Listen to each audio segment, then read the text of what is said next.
జై శ్రీమన్నారాయణ. మన బాలాజీ ప్రేక్షకులందరికీ నమస్కారం.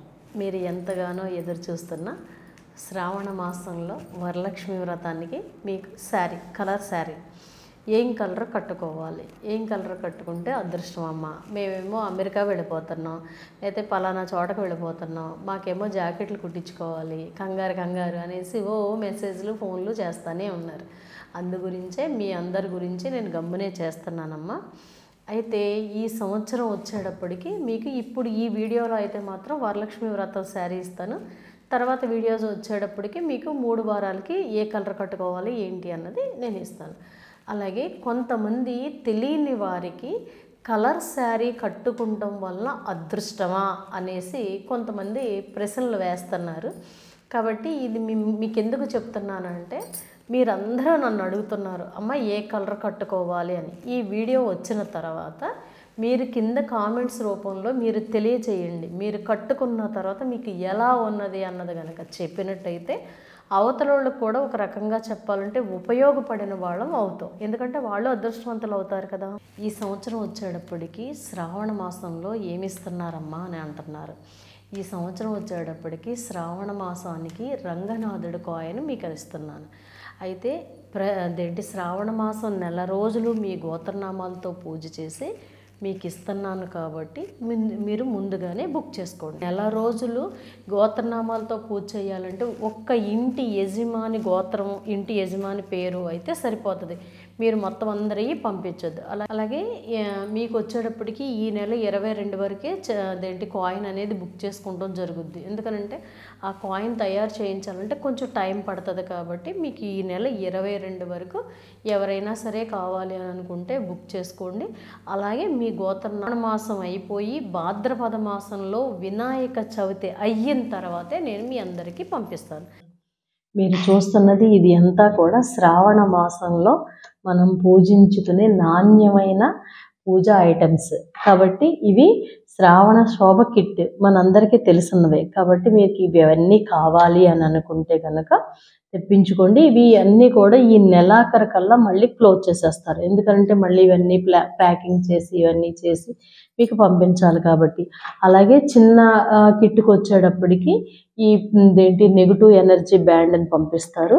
పెద్ద కిట్కి వచ్చేటప్పటికి మీకు చూడండి ఈ 7 చక్ర ట్రీని పంపిస్తారు. మీకు కావాలి అని అనుకుంటే తెప్పించుకోండి. అందులోనూ కూడా 7 చక్ర ట్రీ ఉండటం వల్ల, అలాగే ఈ నెగిటివ్ ఎనర్జీ బ్యాండ్ ఉండటం వల్ల మనకి పాజిటివ్ ఎనర్జీ అనేది వస్తుంది. అలాగే ఇవన్నీ కూడా భగవంతుడికి ఆరాధించటం వల్ల భగవంతుడి అనుగ్రహాన్ని శీఘ్రంగా మనం పొందగలుగుతాం. పొందితే వచ్చే లాభాలు మీ అందరికీ తెలిసినవి. కాబట్టి ఇవన్నీ కావాలి అని అనుకుంటే కనుక పూజా ఐటమ్స్ వాళ్ళకి ఫోన్ చేసి మెసేజ్ చేసి తెప్పించుకుంటారని, చక్కటి అదృష్టాన్ని పొందుతారని కోరుకుంటున్నాను.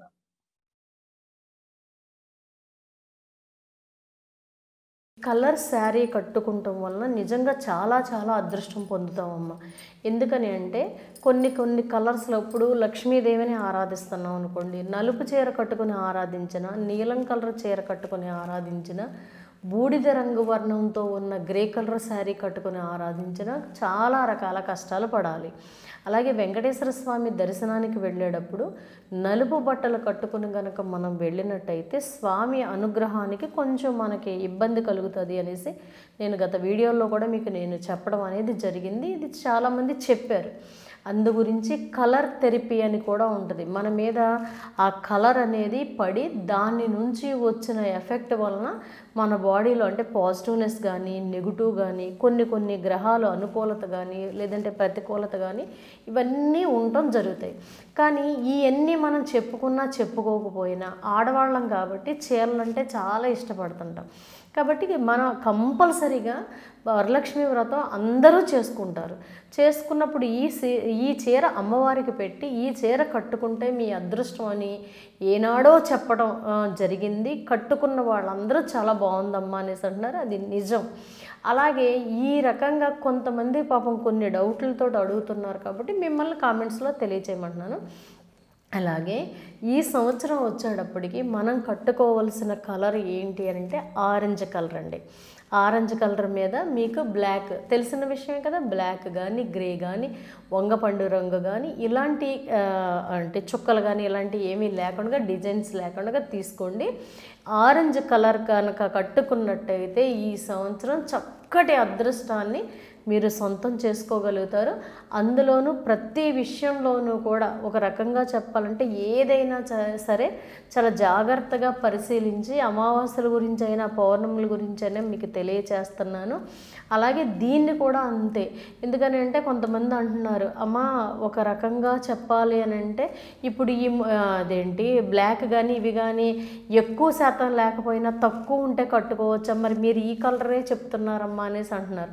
భారీగా ఎక్కువగా మీకు ఎలా కనపడాలంటే ఆరెంజ్ ఎక్కువగా కనిపించింది అనుకోండి పర్వాలేదు, కాకుండా ఆరెంజ్ కలర్ మీద ఇవి ఎక్కువగా కనిపించినాయి అనుకోండి అది ఇబ్బంది కలుగుద్ది. కాబట్టి లేకుండా మీకు ఆరెంజ్ ఎక్కువ శాతం కనిపించే కలర్ అయితే కనుక తీసుకోండి.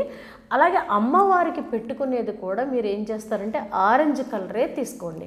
అయితే తీసుకున్నది 2 ఆరెంజ్ కలర్లు తీసుకుని మీరు ఎవరికైనా ముత్తైదువుకి పెడతాను అని అనుకుంటే కనుక పెట్టండి, లేదు మీరే కట్టుకుంటాను అని అనుకున్నా కూడా కట్టుకోండి, ఏం పర్వాలేదు. అలాగే ఈ సంవత్సరం వచ్చేటప్పటికి అమ్మవారి కలశం మీద కూడా ఆరెంజ్ కలరే పెట్టుకోండి. ఆరెంజ్ కలర్ పెట్టుకొని అమ్మవారి కలశ స్థాపన కనుక చేసుకున్నట్టయితే చక్కగా ఒక రకంగా చెప్పాలంటే శీఘ్రంగా లక్ష్మీదేవి అనుగ్రహం కలగడం అనేది ఉంటుంది. తర్వాత మీకు నెక్స్ట్ వీడియోకి వచ్చేటప్పటికి నేను 3 వారాలకి ఏ కలర్స్ కట్టుకోవాలి ఏంటి అన్నది నేను చెప్తాను. ఈ సంవత్సరం మీకు ఒక మంచి అంటే ఒక రకంగా చెప్పాలంటే నేను న్యూమరాలజిస్ట్ని, మీ అందరికీ తెలుసు కదా. న్యూమరాలజీ ఎలా చెప్తాను అంటే ఒక రకంగా వాళ్ళు పుట్టిన డేట్ని బట్టి వాళ్ళు పుట్టినప్పటి కాడి నుంచి వాళ్ళు చనిపోయే వరకు కూడా ఎలా ఉంటుంది, ఎలా ఉండబోతుంది, వాళ్ళకి మధ్యలో పెళ్ళయిన తర్వాత ఎలా ఉంటుంది అనేసి చెప్పడం నాకు తెలుసు. అంటే మీ అందరికీ తెలుసున్న విషయమే. అయితే ఇక్కడ నా న్యూమరాలజీ ప్రకారం మీ అందరూ కూడా చక్కటి అదృష్టాన్ని పొందేటట్టుగా వరలక్ష్మి వ్రతం రోజునాడు 7వ తారీఖున ఒక వస్తువు కొనుక్కొని వరలక్ష్మి వ్రతం రోజునాడు పెట్టుకుంటే ఇంకా ఇంకా ఇంకా అదృష్టవంతులు అవుతారు మీరు. అది ఏంటన్నది కూడా నేను మీకు వీడియోలో తెలియచేస్తాను. మీరు చక్కగా అది కొనుక్కొని చక్కగా మీరు వరలక్ష్మి వ్రతం పూజలో పెట్టుకోండి, ఎంతటి అదృష్టాన్ని మీరు పొందుతారన్నది మీకే తెలుస్తుంది. కాబట్టి ఈ సంవత్సరం వచ్చేటప్పటికి ఆరెంజ్ కలర్ కట్టుకొని చక్కటి అదృష్టాన్ని పొందాలని మనస్ఫూర్తిగా నా వెంకటేశ్వర స్వామిని కోరుకుంటున్నాను. జై శ్రీమన్నారాయణ.